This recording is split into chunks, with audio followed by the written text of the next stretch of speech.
I'm Ellen Wright, and I'm from Brooklyn, and I'm starting Morning Talk.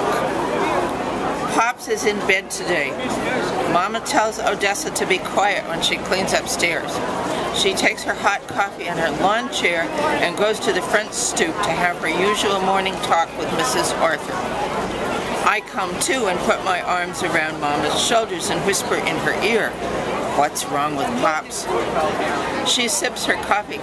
It is hot and so black that I see steam rising around her eyes. Mama is dressed for the day. Mama wants to talk to Mrs. Arthur, who appears from her house and sets a chair down, and the two of them raise their coffee cups and say good morning. I try and get into Mama's lap, but she pushes me away. "Can't you see I'm dressed up?" Mama asks.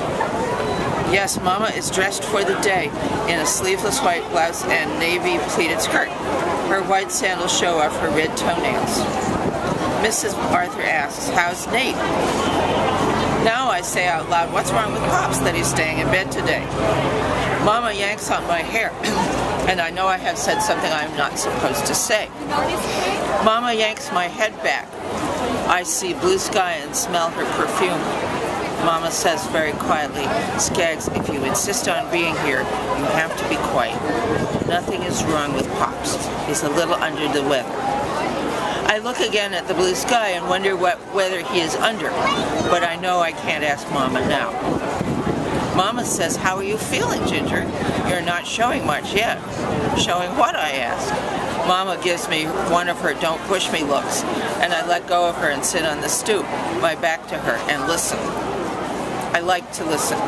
I like the sounds of Mrs. Arthur's and Mama's voices going back and forth, like a nice game of badminton. The stoop is hard and hot already. Mama is sitting in the sun, but Mrs. Arthur is in the shade. Mrs. Arthur says, "You know, Beverly, there's something to this pregnancy that is very gratifying.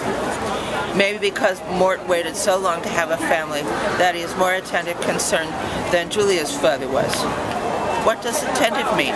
Who was Julia's father? Julia never talks about him. Julia's at camp. She's probably on a horse right now, going for a long ride on top of a big brown, no black horse. She probably thought up a name to call him that no one except her knows and the horse. I wish she would write to me or come home already.